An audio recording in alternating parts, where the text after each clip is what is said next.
I told you I'm fucking innocent! Well, it's time for the twist of the century with the Penguin episode 4. We know the identity of the real Hangman, and it's not Sophia Falcone. Who knew? Who knew? I totally thought they were gonna have her and her psyche completely break, and that's the reason she was going on killing all these people. However, it was way more complicated than that. But we'll talk about that in a minute, because this was an insane episode. After this episode, I think Kristen Milioti deserves an award. This was amazingly acted. But this episode just had insane moment after insane moment. We're going to be breaking it down from the beginning of the episode to the end and breaking down what happened at that ending. So let's jump into it with the start of the episode of Nadia Maroney coming in and holding them hostage for a moment, and Penguin literally spilling the freaking tea in front of Sophia. When I thought Sophia was still a Hangman, I'm like, shit, Penguin just got her sights on him. She's gonna kill him. Even though that's obviously not gonna happen because this is the Penguin show, it really shows that Penguin is screwed now. Nadia reveals that he killed Alberto, and then he tells on himself, explaining that, you know, he was always on their side. He was just playing Sophia. Don't kill him. He's begging for his life at this moment.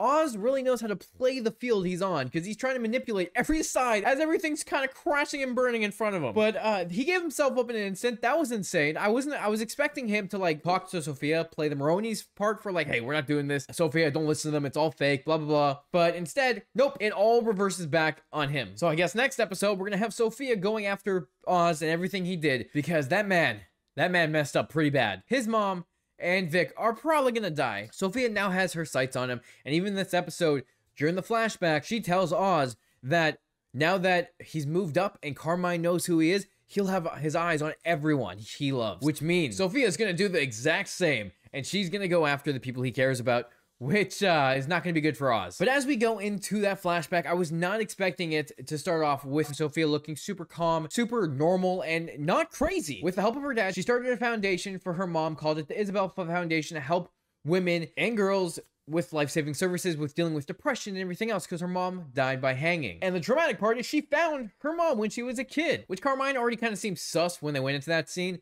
But I was like, you know what? It's probably just the dad in shock. You know, his wife just took her own life, and that's probably what it is. In the beginning, we meet Summer Gleason asking about the other woman. She's a Gotham City reporter, and she's from the Batman the animated series. She gets her live action debut in this series, which is pretty cool. And she's the one that set up the dominoes to kind of trigger all the events that happen in this episode, because she planted the seed of doubt in Sophia when she was asking about those murders. And I do like how when we pick up with Carmine talking to Alberto and Sophia and telling Sophia that he wants her to take over the head of the family because Alberto is drinking and always partying, kind of goes back to the fact that Alberto was an addict. We saw him in the beginning. He was drinking, doing drugs, and that's where it kind of comes from. He's been doing it his whole life. I'm sure it got worse after Sophia got sent to prison, but they kind of show into that. Carmine wanted the non-troubled kid to take over the family, even if she was a girl, which normally in these kind of circumstances, the man is the one that's supposed to take over, because that's just how the dynamics are. But Sophia was going to be in charge until she starts asking questions about how when she was younger, she doesn't remember that her mom was depressed. It kind of foreshadows that Carmine Falcone is the Hangman instead, because he plays it off as Isabella refused help. She never wanted it. But it was definitely setting up the fact that this man was the one that killed his wife and was playing everyone around him, at least the people who didn't know that he was the murderer. And I like how when she asks Alberto about it, asking if her dad's a little suspicious, if he's done anything weird, he turns around and says, well, he'll kill me if I say anything. And then talks about the girls being assassins. Kind of him just joking around that it's fine, there's nothing to worry about, which at this point, I don't think Alberto actually knew anything. I think he just knew his dad had his privacy, didn't think his dad was a murderer when it came to that stuff, but he knew his dad did some shady stuff. I like in this moment too, Sophia stands up for Oz and tells Alberto not to call him the Penguin, which kind of sets up where Oz does not like Alberto, because Alberto would constantly call him the Penguin, and he did not like being talked down to, which also kind of connects to the first episode where he shot Alberto after him calling him the Penguin and talking down to him. Now, when we get to the part in the episode where Summer is showing Sophia all the pictures, they're talking about the woman having strangling marks on their neck, and that they had defensive wounds, and it wasn't just them being hung that was the reason they died. And Summer wants access to the nightclub because that's where all the girls were killed. They all work there. And Sophia remembers that her mom had the same marks, that her dad had scratch marks on his hand, but then she snaps at Summer because she doesn't believe that her father is this murderer who killed her mother and all these girls. She still thinks her father's a good man because she's picturing who she was raised by. The interesting connection here that I didn't know till after the episode when they kind of wrapped everything up was the fact that in the Batman, We know Carmine has killed people by strangling them because he killed Selina's friend and then tried to kill Selina the same way until she scratched him on the face. So right there is a connection, and I should have put it together sooner, that Carmine was the Hangman. So obviously different from the comics, he took on that persona that's normally Sophia's, but also shows how terrible of a human being he really was. Now, after she goes to see the reporter, Oz tries to give her all this advice about not seeing reporters and that she shut up. You know, they're just talking.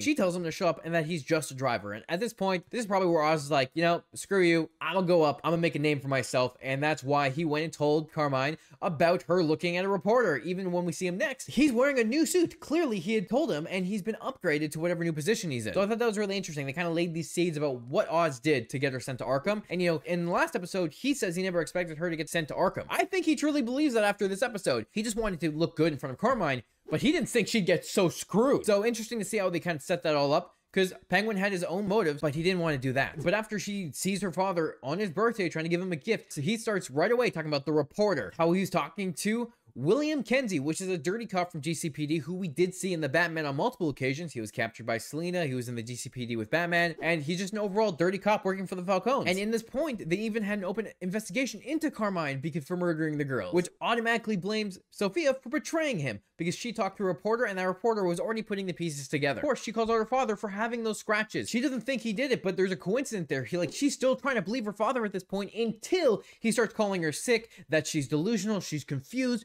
Right there, already turning on his daughter, someone who is still defending him, still believing in him. We're just slowly seeing where she's starting to get confused, crack, kind of see what's happening. When she's getting driven home, she gets arrested for being the Hangman and murdering Summer Gleason. Because obviously, looking into all these murders, Carmine had her killed, pinned on Sophia. So all of it's kind of tied together in the power Carmine has over the GCPD and everyone in the city, as he's able to easily throw her in Arkham. Because she gets thrown into Arkham for having mental illness from her family members saying she does, sending her for 6 months, which then she gets straight up traumatized by being in Arkham Asylum. They strip her down and they search her from head to toe, inside and out, which is obviously the most horrific stuff ever, but it kind of does suit Arkham. It's kind of crazy. We meet Julian Rush in this moment, who we saw a couple episodes back, and she was her psychologist there working with her, and he seemed to be like the only person that kind of thought, wait a second, something's wrong here. She isn't completely crazy. She looks normal. And I thought this was really interesting because I'm getting really gross vibes from him to begin with, especially from a couple episodes ago where he was holding her. I just don't trust him. He gives me very creep vibes, and it kind of kept implementing through this episode, especially when we got back to present day, but we'll talk about that when we get there. However, when Sophia gets thrown in her cell, we get introduced to Magpie, and in the comics, Margaret Pye is an enemy of the Bat family. Since childhood, Margaret had a strange love for pretty things, and as an adult, she became a curator at the Gotham Museum of Antiques, where she began stealing many priceless artifacts, booby-trapping the crime scenes, and resulting in multiple deaths. So kind of a cool kind of tie to one of the Batman villains from the comics, Magpie. As soon as I heard that name, I'm like, hey, wait a second, that's a Batman character. So that was cool. We don't get a lot of those, so it's really interesting to have kind of the general Batman universe be introduced into this, especially if it's just like smaller characters here and there. But this is also where things start to go downhill really quickly, because Sophia gets attacked by a prisoner who wasn't chained up. Like, this girl beat her, obviously put there to make it so Sophia looks like she's being aggressive, like she's attacking someone else.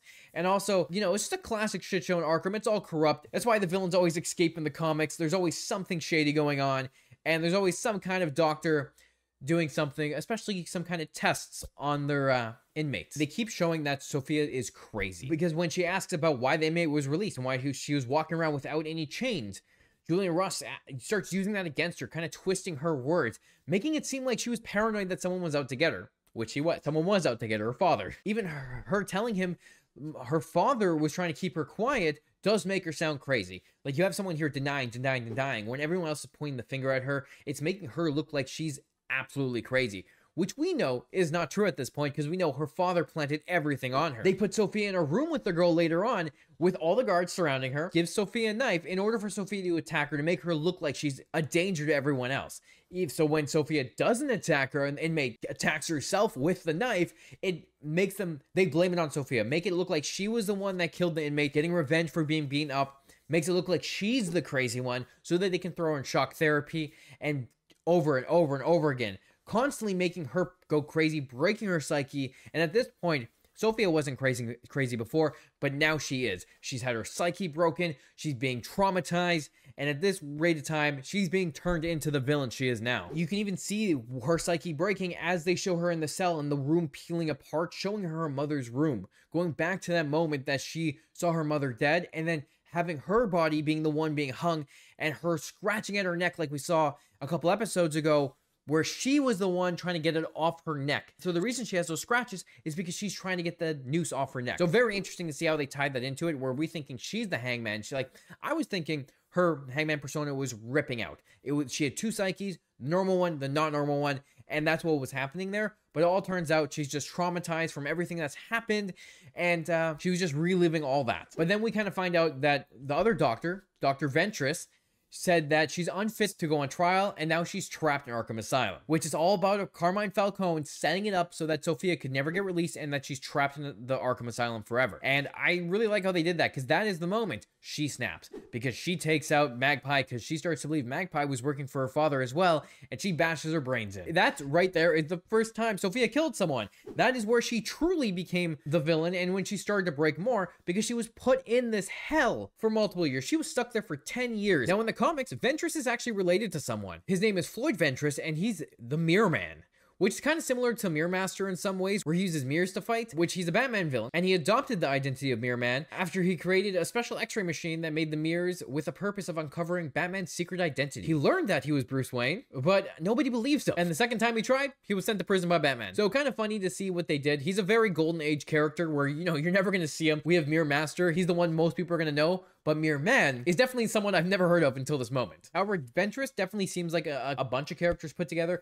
Obviously, he has the name Ventress, which kind of ties him in with Mirror Man. Has nothing to do with him at all that we've seen, but it could also be tied into like just the basic kind of heads of Arkham, where there's kind of a dark figure at the top who's doing experiments on the inmates, controlling what they do and kind of testing to see what happens, which is a very Arkham thing to do, and it happens throughout the comics all the time. Now, when we got to the present day, Julian was the one that saved her, and I loved how she talks about how she's alone, everyone's betrayed her, because at this point, that's true. Alberto's gone, her family betrayed her father betrayed her, Penguin's betrayed her, no one's been there for her. Julian tries to feel like he's there for her, but she sees right through him. He talks about how he felt guilty for what happened to her, but she's talking about how he likes helping her. He likes rehabilitating her, but it feels like there's some weird gross tension where he sees something in her, he can fix her. Kind of this gross predatory place where he wants to be with her. You can kind of see that too when she gets in his face. In this moment, I was kind of uncomfortable from him, so I kind of could see where they're playing his character. And I've seen people talking about how he might be another character from the comics, aka the Scarecrow, but I don't think that's the case. I think he's just a weird psychologist that wanted Sophia, but if he ends up being someone else, who knows? We'll see what happens. Now, I love how she turns around, how she talks about how men have lied to her for the last 10 years, and she comes home and it's the same thing. Men just constantly lie to her. So now it's time for her to take back. I'm not the one who's sick. The world is. The world has betrayed her and she wants blood. Which, when she walks into the whole family having dinner, that was cold because everyone goes quiet. And she takes over that speech to call them all out on their shit. And I thought that was done so well because she was sent to Arkham with her apparent victims. Names every single one of them. I tried looking up some of their names. I didn't see any connection to the comics, but I'm honestly surprised they didn't have some of those connections. Like just giving us random names, one-off characters to connect to some of the DC comics. But interesting enough, I did love how she called out them all for writing letters about her being mentally ill, calls out all of them for not trying to help her at all, and how she's going to be starting a new life for the first time with hope. And that screams, oh, looks like Sophia's going to leave. But I knew that wasn't the case. Sophia has ulterior motives, and that all comes back when she takes Gia outside, downstairs, away from the rest of the family in the greenhouse. And I thought that was suspicious. I thought she was going to wake up, go back inside and start blasting everyone. But the fact that she killed everyone with carbon monoxide was something I wasn't expecting. She definitely took over the family business.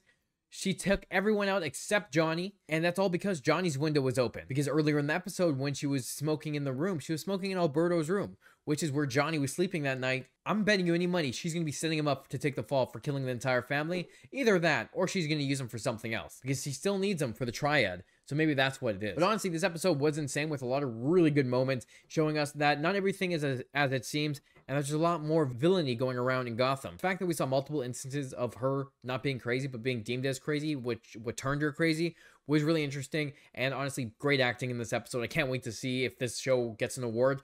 Like, every episode so far has been rated really high, and I honestly think this is probably going to go down as one of the best series of the year, maybe one of the best comic book series in the last few years.